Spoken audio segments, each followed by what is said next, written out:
They say a guy and a girl can never just be best friends without one of them secretly yearning for more. For 10 long years, Sarah and I were the living proof that everyone was wrong. We were the duo that did everything together, from messy college breakups to celebrating career highs. We even moved into the same apartment complex just to be closer. There were no secrets, no hidden agendas, and absolutely no romantic tension. Or so I told myself every single night for a decade while I watched her date guys who didn't deserve her. But last Friday, the universe decided it had enough of our denial.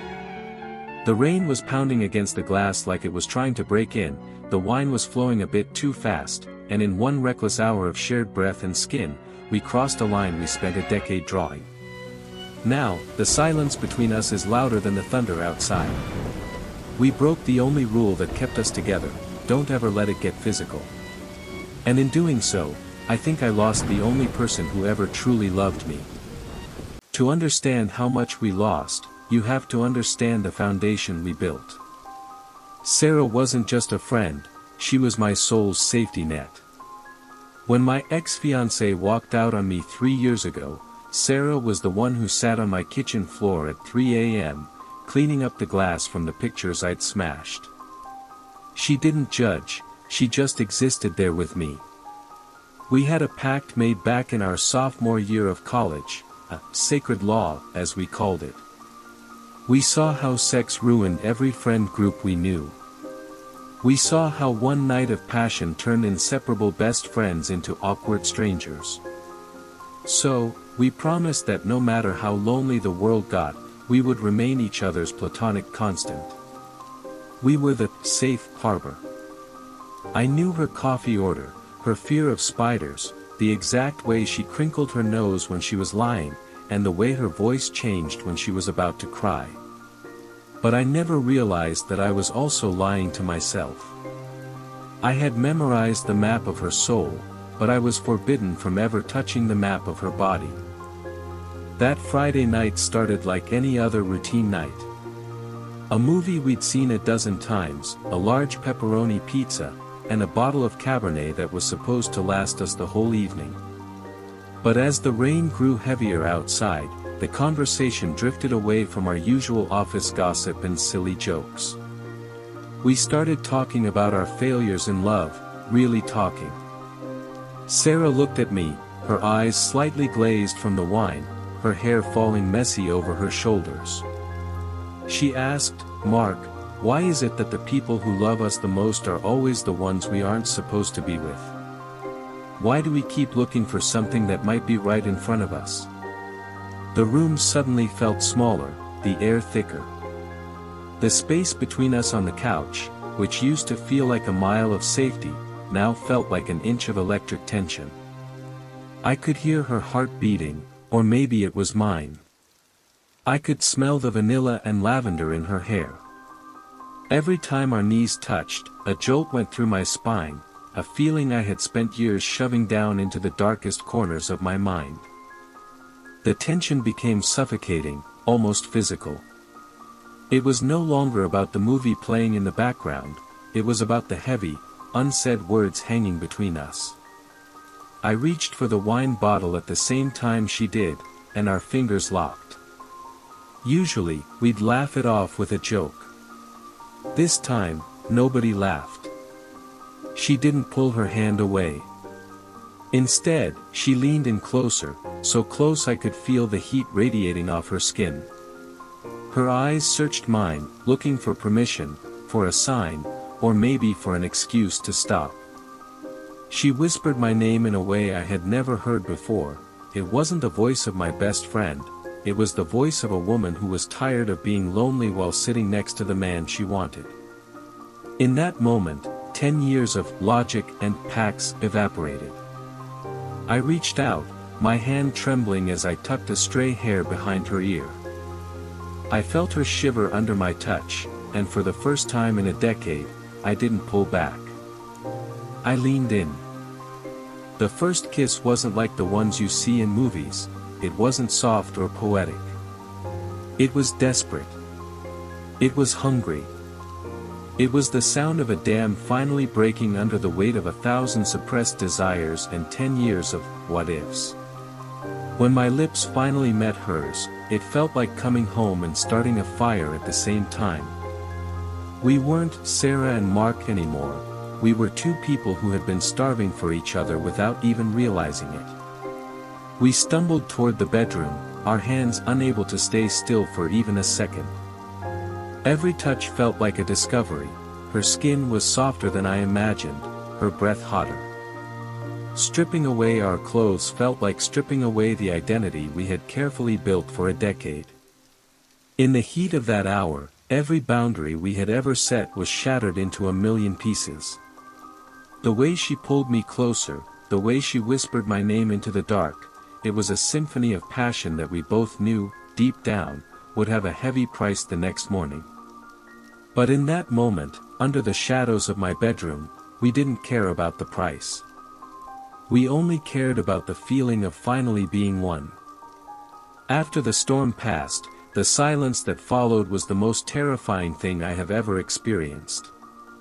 We lay there in the dark, the only sound being our synced heartbeats and the fading rhythm of the rain against the window. Her head was resting on my chest, right where I had always secretly hoped it would be, but the air felt heavy, suffocatingly heavy, with unspoken regret. I wanted to say something. I wanted to tell her that I loved her, that this wasn't a mistake, that I had been waiting for this since the day we met. But the words died in my throat. For the first time in 10 years, I didn't know how to talk to my best friend. I felt a cold chill settle in my bones despite the warmth of her body. I realized that while our bodies had finally connected in the most intimate way possible, the bridge of our friendship was burning down right in front of us, and neither of us was moving to put out the fire. I woke up the next morning to the gray light of a Saturday and the smell of leftover rain. I reached out my hand, expecting to feel her warmth, but the bed was cold. Sarah was gone. I sat up, my heart racing, and walked into the living room, half expecting her to be in the kitchen making coffee and laughing about how crazy last night was. But the apartment was a tomb. The two empty wine glasses on the coffee table were the only witnesses to our recklessness. There was no note on the counter. No lingering scent of her perfume in the hallway. Just a hollow, echoing silence. I checked my phone, nothing. No "good morning" text, no "call me when you're up." I waited for an hour, then 2, then 5. Every minute that passed felt like another brick being added to a wall she was building between us. The realization hit me like a physical blow to the stomach. I hadn't just had the most intense night of my life, I had likely just lost the only person who truly knew the real me. At noon on Saturday, my phone finally buzzed on the nightstand. My heart leaped into my throat, my hands trembling as I reached for it. It was a text from Sarah. But it wasn't the "I love you" or the "what do we do now" that I was praying for. It was short, cold, and felt like a lead weight in my chest. "Mark, we made a huge mistake. A massive one. I can't look at you right now without feeling like I've ruined the only good, pure thing in my life. I need space. Real space. Please, don't come over. Don't call me. I need to figure out if I even know who you are anymore." I read those words over and over until they blurred into a mess of gray on the screen. I tried to type 1,000 different replies. I wanted to tell her it wasn't a mistake, that I'd been in love with her since that summer in sophomore year. But my fingers felt like they were made of stone. How do you fix a foundation that was built on never once you've already done the always? The weeks that followed were a slow, agonizing torture. Living in the same apartment complex, which used to be our greatest joy, became my private hell. Avoiding her was impossible, yet seeing her was even worse. I'd catch a glimpse of her at the mailboxes, and the girl who used to burst into my apartment without knocking would suddenly find something incredibly fascinating on her phone screen to avoid making eye contact. I'd see her car pull into the parking lot, and she'd sit inside until she saw me walk into the building, just so she wouldn't have to share an elevator with me. The air between us, once filled with laughter and inside jokes, was now heavy with a thick, suffocating layer of shame. We traded a lifetime of unconditional trust for 1 hour of physical release. I realized then the cruelest truth of all: you can't be someone's everything and just a friend at the same time. The line we crossed wasn't a bridge to a new beginning, it was a one-way door to an ending I wasn't prepared for. 1 month later, I finally cornered her in the laundry room. She looked exhausted, the dark circles under her eyes matching the ones under mine. I didn't let her run this time. I looked her in the eyes and said, "Sarah, we can't keep doing this. One night shouldn't erase 10 years. She looked at me, her lower lip trembling, and she finally broke. "Mark, that's the point. It wasn't just one night for me. It was the night I realized I could never go back to just being your friend, and I'm terrified that I'm not enough to be your girlfriend." The honesty in her voice was more painful than the silence had been. We stood there, surrounded by the hum of machines, two people who knew everything about each other but had no idea how to move forward. We had finally reached the peak, only to realize the air was too thin for us to breathe together. As I sit here tonight, staring at the same spot on the couch where it all began, I realize that the sacred law we made in college wasn't to keep us apart, it was to keep us safe. Now, the safety is gone. I have the memory of her touch, the way she whispered my name in the dark, and the way she felt in my arms. But I no longer have her voice on the other end of the phone when I've had a bad day. I have the lover I always dreamed of, but I lost the best friend I couldn't live without. Was it worth it? To this day, looking at my empty living room, I still don't have an answer. But I have to ask you, can a friendship this deep ever truly survive the bedroom? Or is crossing that line a beautiful, tragic mistake that you can never come back from? Tell me your stories in the comments. I need to know if I'm the only one standing in the ruins of a perfect friendship. The hardest part wasn't the silence, it was the habit. For 10 years, Sarah was the first person I texted when I saw a funny meme or when my boss was being a jerk. Now, I'd pick up my phone, type out half a message, and then remember. The realization would hit me like a physical punch to the gut: I didn't have that right anymore. My apartment felt like a museum of our friendship. Her favorite mug was still in my cupboard. A sweatshirt she left behind months ago was still hanging on the back of my chair. Every object was a trigger, a reminder of the before times. I started staying out late just to avoid being in the space where we crossed the line. I realized that grief isn't just for the dead. I was mourning the living version of the girl who used to be my entire world. A few weeks later, I saw a car I didn't recognize parked in her spot. A man I'd never seen before was walking her to her door. My blood turned to ice. Was this her way of moving on? Was she trying to overwrite the memory of us with someone new, someone who didn't carry 10 years of baggage? The jealousy was unlike anything I'd ever felt. When she was just my friend, I wanted her to be happy with someone else. But now, after knowing the curve of her smile in the dark and the way she sighs when she's tired, the thought of another man being near her was unbearable. I realized that by crossing that line, I had lost my objectivity. I had traded my peace of mind for a claim I didn't even know if I was allowed to make. I started writing to her. Not texts, but actual letters in a notebook that I knew I'd never show her. I wrote about the way the wine tasted that night. I wrote about how I had secretly loved her since the night of our junior prom, but was too afraid to lose her. I confessed every hidden thought I'd ever had. Writing it down made it real, but it also made it more tragic. I was in love with a ghost who lived 50 feet away from me. I began to wonder if we were both just waiting for the other person to break the silence, or if we were both just waiting for the feelings to die so we could breathe again. But how do you kill a feeling that has been growing for a decade? One rainy Tuesday, the kind of rain that reminded me exactly of that night, I couldn't take it anymore. The bottle of whiskey on my counter was half empty, and my self-control was completely gone. I marched over to her apartment and pounded on the door. When she finally opened it, she looked like a shadow of her former self. No makeup, messy hair, and eyes that had clearly been crying for hours.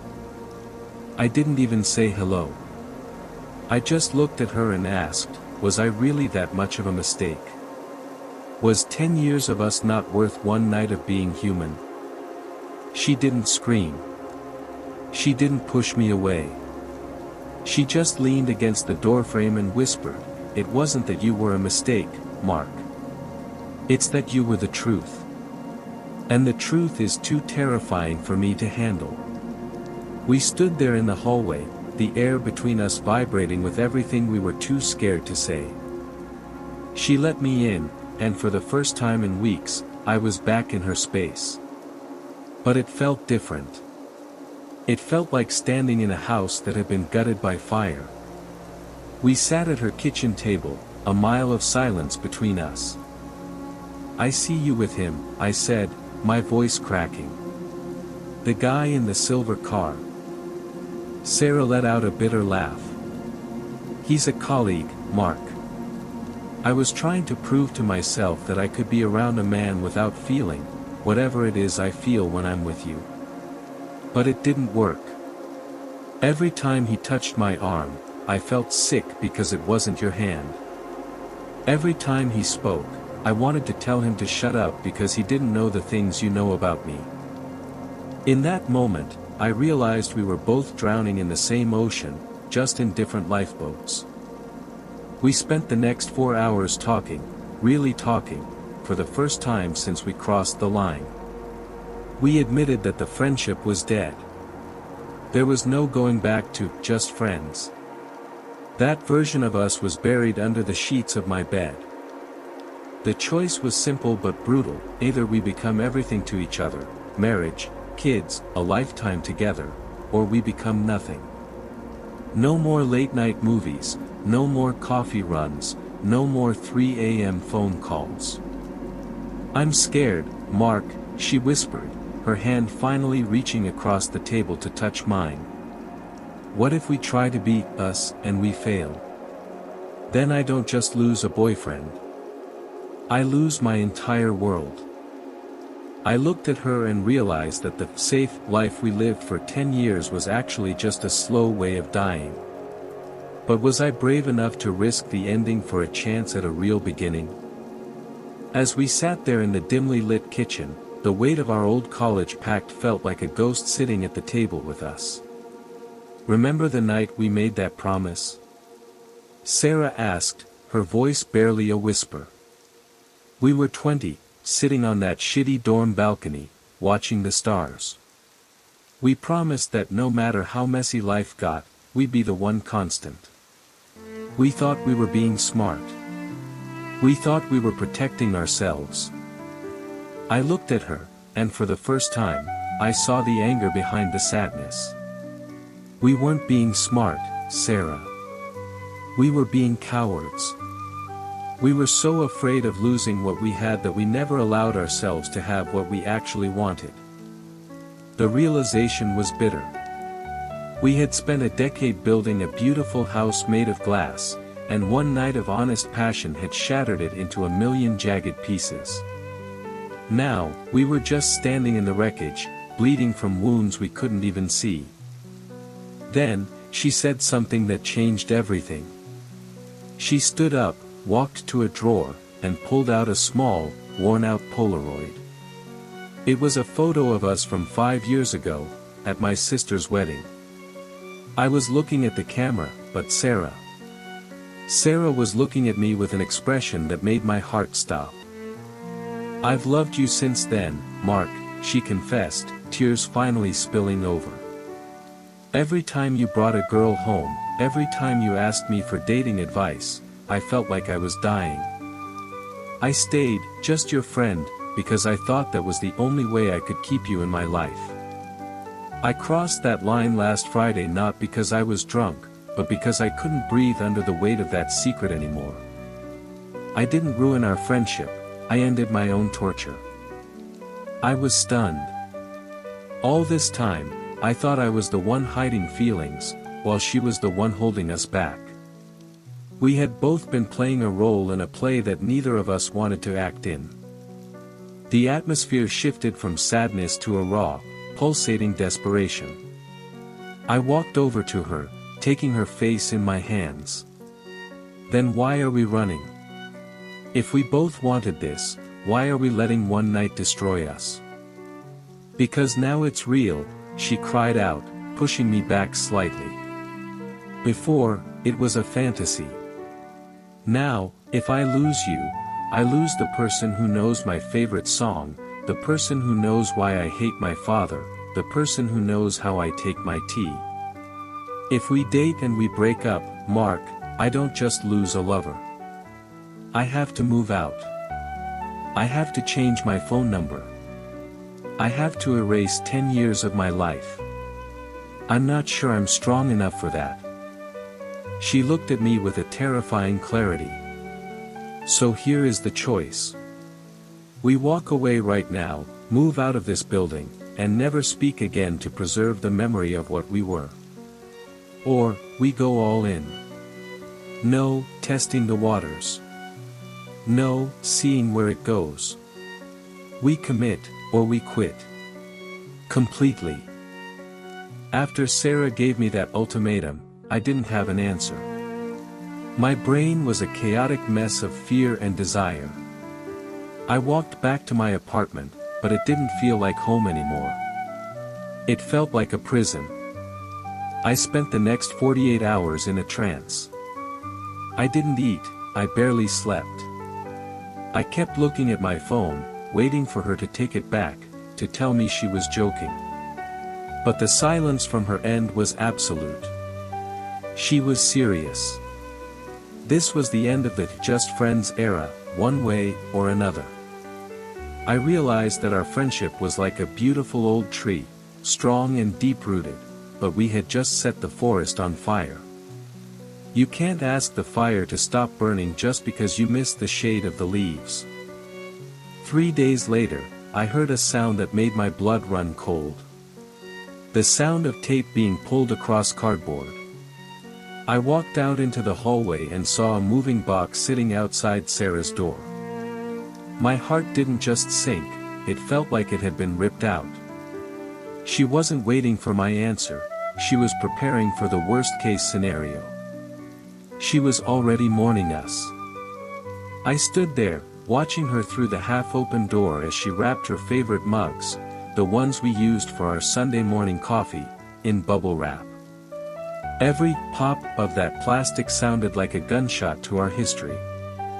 She looked up and saw me, her eyes hollow and distant. "I can't stay here and wonder anymore, Mark," she said, her voice flat. "If you aren't 100% in, then I have to be 100% out." Gemini said. The Aftershock. Part 21, 22-23. Part 21, The Cold Night of Reflection, 60:00, 64:00. After Sarah gave me that ultimatum, I didn't have an answer. My brain was a chaotic mess of fear and desire. I walked back to my apartment, but it didn't feel like home anymore. It felt like a prison. I spent the next 48 hours in a trance. I didn't eat, I barely slept. I kept looking at my phone, waiting for her to take it back, to tell me she was joking. But the silence from her end was absolute. She was serious. This was the end of the just friends era, one way or another. I realized that our friendship was like a beautiful old tree, strong and deep-rooted, but we had just set the forest on fire. You can't ask the fire to stop burning just because you missed the shade of the leaves. Part 22, The Packing Boxes, 64:00, 68:00. 3 days later, I heard a sound that made my blood run cold. The sound of tape being pulled across cardboard. I walked out into the hallway and saw a moving box sitting outside Sarah's door. My heart didn't just sink, it felt like it had been ripped out. She wasn't waiting for my answer, she was preparing for the worst-case scenario. She was already mourning us. I stood there, watching her through the half-open door as she wrapped her favorite mugs, the ones we used for our Sunday morning coffee, in bubble wrap. Every pop of that plastic sounded like a gunshot to our history. She looked up and saw me, her eyes hollow and distant. "I can't stay here and wonder anymore, Mark," she said, her voice flat. "If you aren't 100% in, then I have to be 100% out." Part 23, The Final Decision, 68:00, 72:00. I realized then that I was about to lose the only thing that made my life worth living because I was afraid of a maybe.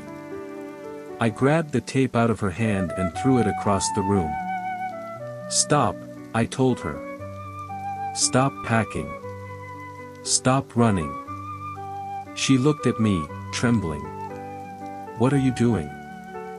"I'm not 100% in as your friend anymore, Sarah. Because that guy died the moment I touched you. But I am 100% in as the man who wants to spend the next 50 years trying to earn the right to be yours. I don't want the safety of the pact. I want the danger of us."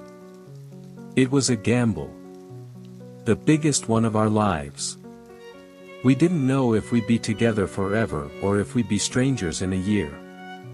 But as I pulled her into a kiss that tasted like salt from her tears and the promise of a new beginning, I knew one thing for sure: we had ruined our friendship, but maybe, just maybe, we had finally saved ourselves. It's been 6 months since that night. We don't have coffee as friends anymore. We have it as partners who are still learning the new map of each other's lives. It's harder than being friends. There are new jealousies, new fears, and the stakes are infinitely higher. But when I wake up and see her next to me, I don't feel the weight of a secret anymore. I feel free. So, I'm asking you one last time, if you're standing on that line, would you cross it? Is the risk of losing a friend worth the chance of finding your soulmate? Or are some lines never meant to be crossed? Let's talk in the comments. I'm waiting for you.